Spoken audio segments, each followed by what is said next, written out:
Hello students, in last lecture we have discussed about some concentration term like mass by mass percent, mass by volume percent, volume by volume percent, molality and molarity. Now in this lecture we are going to discuss about rest of the concentration term like normality, mole fraction and ppm. So first we discuss about normality. So what is the formula of normality? Normality है उसको हम capital N से denote करते हैं और जो normality का formula है वो क्या है, number of gram equivalent of solute divide by volume of solution in litre.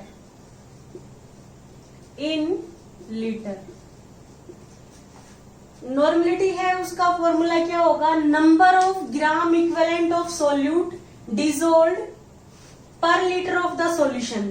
यहाँ पे क्या आएगा, volume of solution in litre, volume of solution in litre. तो हम देखेंगे कि नॉर्मलिटी है किसी भी सॉल्यूशन की निकालनी है तो जो सोल्यूट के नंबर ऑफ ग्राम इक्विवेलेंट है उसको हम वॉल्यूम ऑफ सॉल्यूशन से डिवाइड करेंगे और जो वॉल्यूम ऑफ सॉल्यूशन है वो लीटर में लेना है. यदि ml में गिवन है मिलीलीटर में तो उसको 1000 से डिवाइड करेंगे लीटर में चेंज करने के लिए. अब जो नंबर ऑफ ग्राम इक्विवेलेंट यदि हमें सॉल्यूट के निकालने हैं तो उसका फॉर्मूला होता है नंबर ऑफ ग्राम इक्विवेलेंट निकालने का मास ऑफ सोल्यूट इन ग्राम, कि जो सोल्यूट का मास है ग्राम में divide by equivalent mass of solute, equivalent mass of solute. क्योंकि हमें सोल्यूट के number of gram equivalent calculate करने हैं तो हम सोल्यूट के ही मास को उसके इक्विवेलेंट मास से डिवाइड करेंगे तो हमारे पास जो सोल्यूट है उसी के नंबर ऑफ ग्राम इक्विवेलेंट आ जाएंगे. तो अब हम जो नॉर्मलिटी है उसका फॉर्मूला देखते हैं. ये नॉर्मलिटी का फॉर्मूला होगा, इसको हम एक्सपेंडेड फॉर्म में देखेंगे. तो उससे पहले हम नॉर्मलिटी की यूनिट के बारे में देखते हैं. Number of gram equivalent of solute है, किस में रिप्रेजेंट करेंगे, gram equivalent. Volume of solution in litre है, ऊपर जाके क्या होगा, पर लीटर. ग्राम इक्विवेलेंट पर लीटर या इक्विवेलेंट पर लीटर है वो नॉर्मल के इक्वल है तो इसको हम नॉर्मल से भी डिनोट करते हैं. अब यहां से हम जो नॉर्मलिटी है उसकी एक्सपेंडेड फॉर्मूला देखेंगे तो number of gram equivalent of solute है तो यहाँ पे हम क्या लिखेंगे, मास ऑफ सोल्यूट इन ग्राम. ये हमें एक्स में डिनोट करना है. इक्विवेलेंट मास है वो हम नीचे लिखेंगे तो हम क्या लिख रहे हैं, मास of solute, mass of solute in gram divide by equivalent mass of solute into क्या हो गया, 1 upon volume of solution in litre, volume of solution in litre. यदि ml में गिवन है तो 1000 से डिवाइड करेंगे उसको लीटर में चेंज करने के लिए 1000 ऊपर चला जाएगा. अब हम देखते हैं कि इक्विवेलेंट मास हमें यदि सॉल्यूट का निकालना है तो हम कैसे कैलकुलेट करेंगे. यदि हमें इक्विवेलेंट मास निकालना है, किसी एसिड का इक्विवेलेंट मास निकालना है तो हम उसके मोलिकुलर मास को बेसिस टी से डिवाइड कर देंगे, उसकी जो बेसिस टी है उससे डिवाइड कर देंगे. जैसे हम ये देखते हैं कि बेसिस टी क्या होती है, किसी भी एसिड के अंदर कितने रिप्लेसेबल H पॉजिटिव आयन है या कोई भी एसिड है वो कितने H प्लस आयन देता है एक्वा सॉल्यूशन में, वो उसकी क्या हो गई, बेसिस टी. एसिड की क्या होती है बेसिसिटी और बेस की क्या होती है एसिडिटी। तो जब हम एसिड की बात कर रहे हैं तो जो equivalent mass of N acid, यदि मान लो हमें HCl का निकालना है, तो जो HCl का मोलिकुलर मास है, हाइड्रोजन का मास क्या होता है 1, क्लोरीन का क्या होता है 35.5। तो यहाँ पे टोटल मोलिकुलर मास क्या आ गया, यदि हमें HCl का निकालना है तो 36.5 डिवाइड बाई इसकी बेसिसिटी। बेसिसिटी क्या होती है द नंबर ऑफ आयनाइजेबल और replaceable proton present in an acid is known as its basicity. तो HCl है उसमें 1H पॉजिटिव है, वो एक्वस सॉल्यूशन में 1H पॉजिटिव आयन देगा, तो हम क्या करेंगे इसको 1 से डिवाइड करेंगे। इसकी बेसिसिटी क्या है 1 है। यदि हमें H2SO4 है उसका इक्विवेलेंट मास निकालना है, तो जो उसका मोलिकुलर मास होता है 98 ग्राम, उसको हम डिवाइड करेंगे किससे, उसकी बेसिसिटी से। H2SO4 है वो वाटर में या एक्वस सॉल्यूशन में क्या देगा 2H पॉजिटिव एक्वस, प्लस क्या होगा SO4 2 नेगेटिव एक्वस। एक्वस का मीन्स क्या है वाटर में, तो ये 2H पॉजिटिव दे रहे हैं, तो डिवाइड बाई इसकी बेसिसिटी क्या हो गई 2। तो यहाँ से इक्विवेलेंट मास क्या आ गया 49 H2SO4 का। ऐसे ही हम अदर एसिड है उसका इक्विवेलेंट मास निकाल सकते हैं। यदि हमें इक्विवेलेंट मास निकालना है बेस का, तो हम क्या करेंगे उसके मोलिकुलर मास को एसिडिटी से डिवाइड करेंगे। एसिडिटी क्या होती है, किसी भी बेस के अंदर कितने OH नेगेटिव आयन प्रेजेंट है, कितने आयनाइजेबल हाइड्रोक्साइड आयन प्रेजेंट है, या फिर कोई भी बेस है वो एक्वस सॉल्यूशन में कितने हाइड्रोक्साइड आयन प्रोवाइड कर रहा है, वो उसकी एसिडिटी होगी। बेस की हमेशा क्या होती है एसिडिटी, एसिड की क्या होती है बेसिसिटी। अब हम देख रहे हैं कि जो NaOH है वो एक्वस सॉल्यूशन में डिसोल्व होके Na पॉजिटिव OH नेगेटिव। यदि हमें NaOH का ही इक्विवेलेंट मास निकालना है तो कैसे निकालेंगे इसका मोलिकुलर मास कैसे निकालेंगे। सोडियम का मास कितना होता है 23, ऑक्सीजन का क्या होता है 16, हाइड्रोजन का क्या होता है 1, टोटल क्या हो गया 40। तो 40 डिवाइड बाई ये 1 हाइड्रोक्साइड आयन देगा, तो इसकी एसिडिटी क्या हो गई 1। तो 40 इसका क्या होगा इक्विवेलेंट मास। यदि किसी एसिड की बेसिसिटी 1 है या किसी बेस की एसिडिटी 1 है, तो यदि किसी भी एसिड या बेस की एसिडिटी या बेसिसिटी 1 है तो उसका जो मोलिकुलर मास होगा वही उसका इक्विवेलेंट मास होगा। यदि हमें मैग्नीशियम हाइड्रोक्साइड का निकालना है या कैल्शियम हाइड्रोक्साइड का निकालना है मास, इक्विवेलेंट मास, तो हम कैसे कैलकुलेट करेंगे वो हम देखते हैं। जैसे हमें कैल्शियम हाइड्रोक्साइड का निकालना है तो हम क्या देखेंगे, कैल्शियम का मास क्या होता है 40 प्लस 2, ऑक्सीजन का मास क्या होता है 16 प्लस हाइड्रोजन का क्या होता है 1, तो टोटल क्या हो गया 17। तो ये 40 प्लस क्या हो गया 34, ये हमारा कितना आ गया 74। अब जो इसका मास है 74 कैल्शियम हाइड्रोक्साइड का, कैल्शियम का मास क्या होता है 40, क्योंकि कैल्शियम का एटॉमिक नंबर क्या है 20 और मास क्या है 40। तो जो इसका मास है 40 कैल्शियम का प्लस 2, ऑक्सीजन का 16, हाइड्रोजन का 1 17 हो गया, 2 इंटू 17 क्या हो गया 34 प्लस 40 74। तो 74 डिवाइड बाई इस बेस की एसिडिटी। यदि इसको आप एक्वस सॉल्यूशन में डालते हो तो ये डिसोसिएट होके क्या प्रोवाइड करेगा Ca2 positive aqueous plus 2 hydroxide ion aqueous.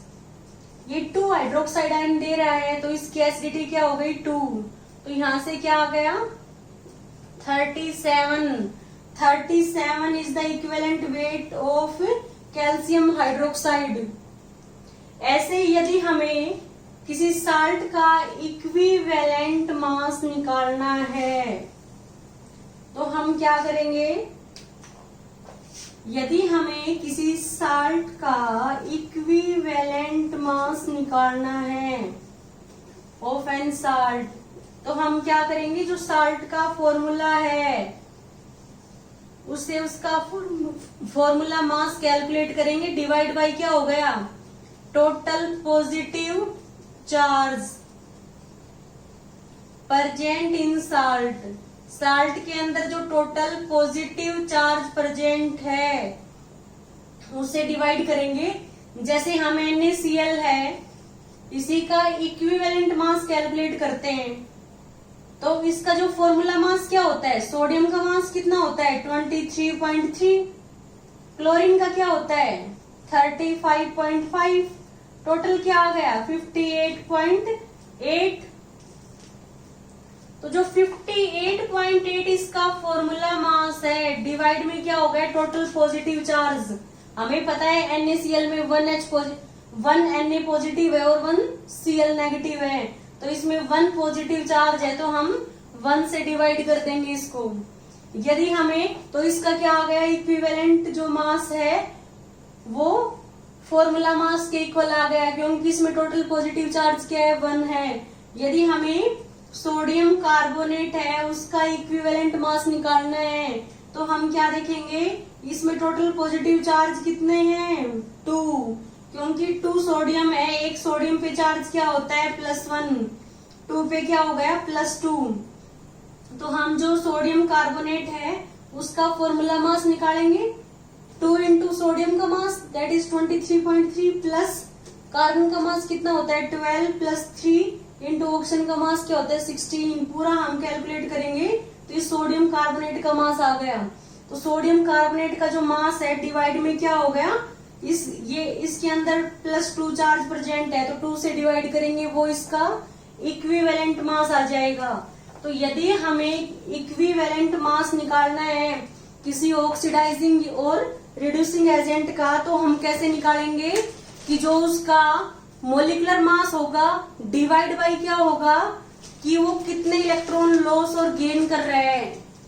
Total electron loss या गेन जो करेगा ऑक्सीडाइजिंग या रिड्यूसिंग एजेंट, उससे हम डिवाइड करेंगे, उसके मोलिकुलर मास है divide by total electron gain और लॉस बाय एन ऑक्सीडाइजिंग और रिड्यूसिंग एजेंट, वो उसका क्या आ जाएगा इक्विवेलेंट मास।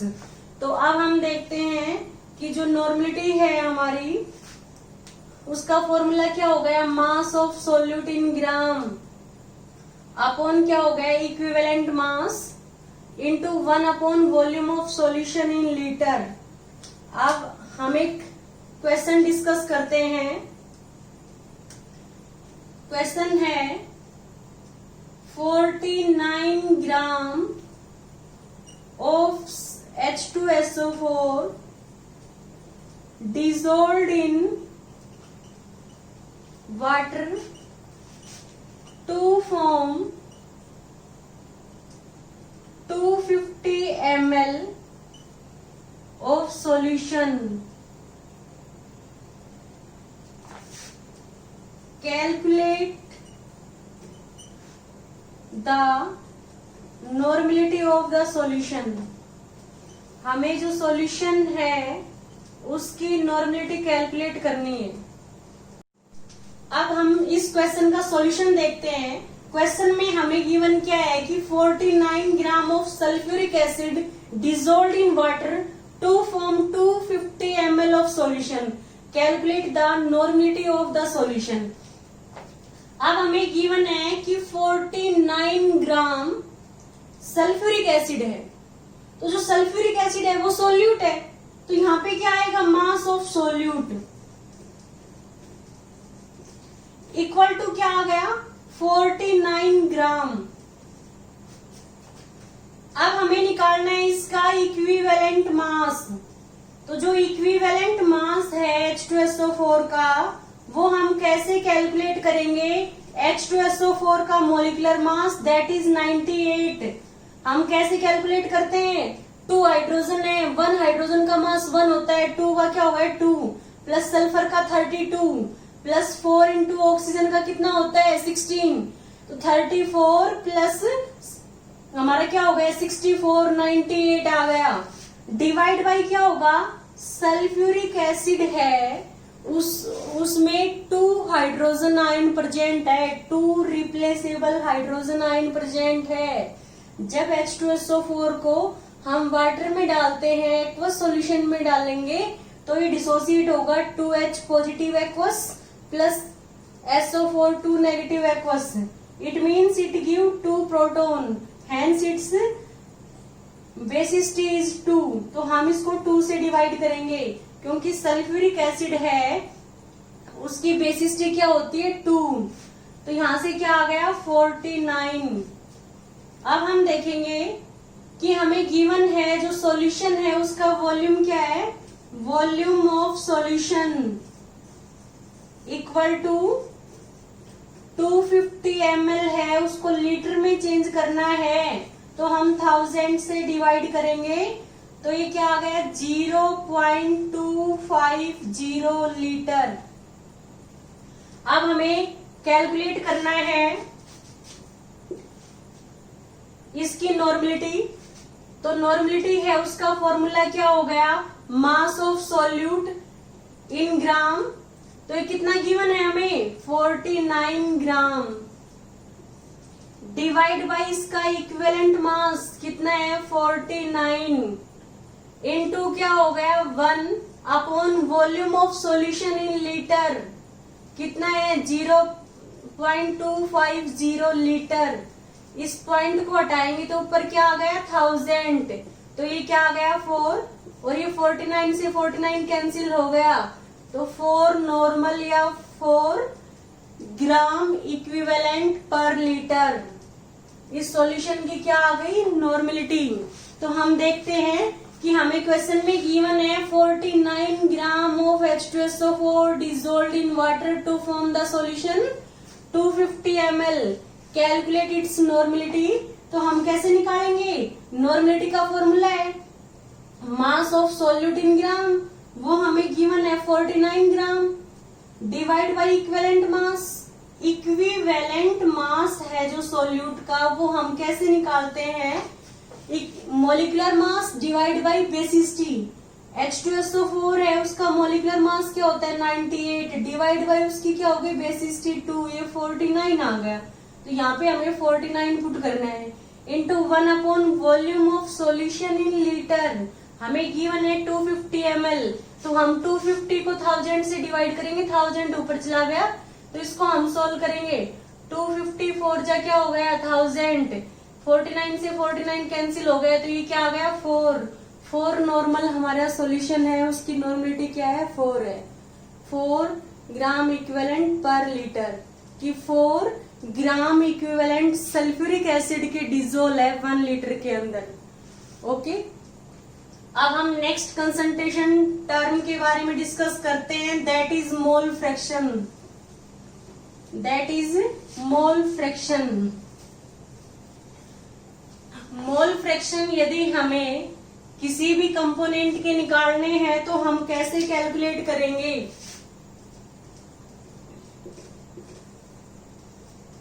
मोल फ्रैक्शन है उसको हम x से डिनोट करते हैं।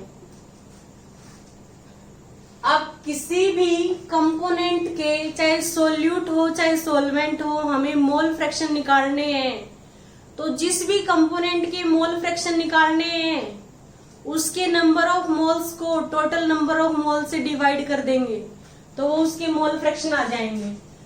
अब हम देखते हैं कि N2 moles of solute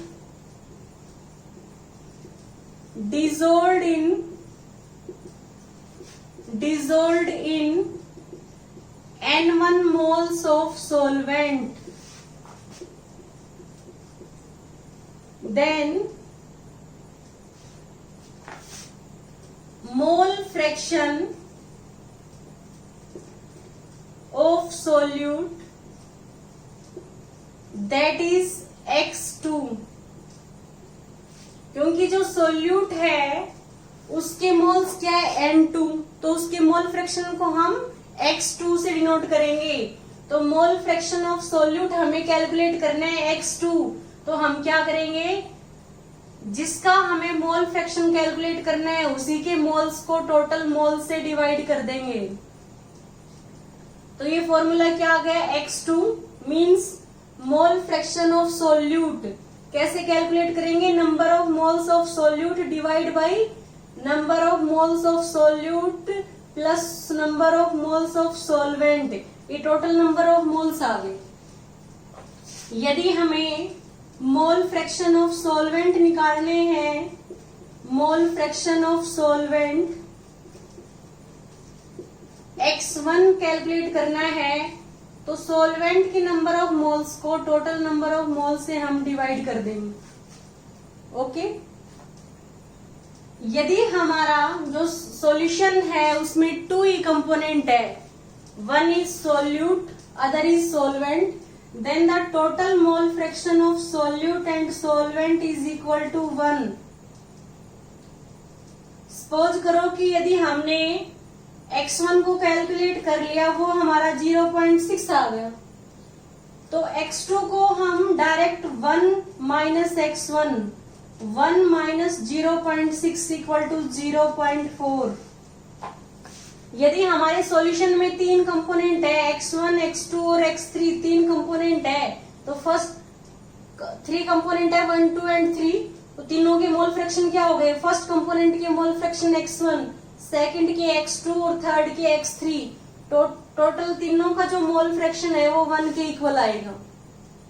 okay, तो हमें मोल फ्रैक्शन किसी भी कंपोनेंट का निकालना है, तो उसी के, मान लो हमें सोल्यूट का मोल फ्रैक्शन निकालना है, तो सोल्यूट के नंबर ऑफ मोल्स को टोटल नंबर ऑफ मोल्स से डिवाइड कर देंगे। एन का मीन्स क्या है, नंबर ऑफ मोल्स। और हमने देखा है कि नंबर ऑफ मोल्स कैसे कैलकुलेट करते हैं, जो मास गिवन है या वेट गिवन है डिवाइड बाई क्या हो गया, मोलिकुलर वेट या मोलिकुलर मास। ऐसे यदि हमें N1 निकालना है, तो उसी के जो मास को उसके मोलिकुलर मास से डिवाइड कर देंगे, तो ये नंबर ऑफ मोल्स आ जाएंगे। सॉल्वेंट के नंबर ऑफ मोल्स निकालने हैं, तो जो सॉल्वेंट का मास गिवन है डिवाइड बाय उसका मोलिकुलर मास। यदि सॉल्यूट के मोल्स निकालने हैं, तो सॉल्यूट का जो मास गिवन है डिवाइड बाय मोलिकुलर मास। भाई गिवन मास में कितने मोल होंगे, तो जो मास गिवन है उसको मोलिकुलर मास से डिवाइड करेंगे, वो नंबर ऑफ मोल्स आ गए। तो हमें यदि मोल फ्रैक्शन निकालना है, तो number of moles of that component divide by total number of moles. हमने 1 कंपोनेंट सॉल्वेंट को माना है, तो जो सॉल्वेंट है उसकी मोल फ्रैक्शन कैलकुलेट करने हैं, तो सॉल्वेंट की नंबर ऑफ मोल्स को टोटल नंबर ऑफ मोल्स से डिवाइड कर देंगे। अब हमने देखा है कि हमारे यदि सॉल्यूशन में 2 ही कंपोनेंट है, तो दोनों का मोल फ्रैक्शन इक्वल टू क्या आएगा, 1। यदि 1 का हमने कैलकुलेट कर लिया इस फॉर्मूला से, तो दूसरे का हम डायरेक्ट कैलकुलेट कर सकते हैं 1 माइनस x1, और दूसरे का हम इस फॉर्मूला की हेल्प से भी कैलकुलेट कर सकते हैं। तो इस फॉर्मूला की हेल्प से कैलकुलेट करेंगे, डायरेक्ट यहां से कैलकुलेट करेंगे, आंसर सेम आएगा। ओके, अब हम नेक्स्ट कंसंट्रेशन टर्म पीपीएम के बारे में पढ़ते हैं। पीपीएम का मीन्स होता है पार्ट्स पर मिलियन,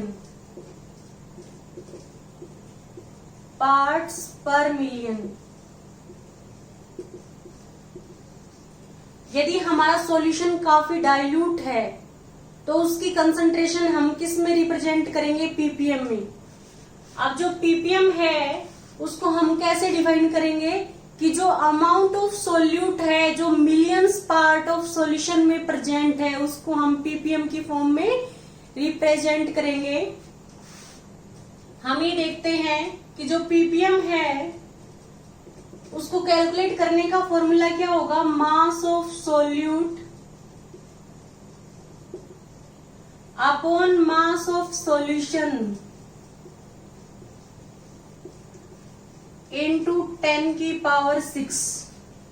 पीपीएम क्या होता है, अमाउंट ऑफ सोल्यूट या मास of solute present in millions part of the solution.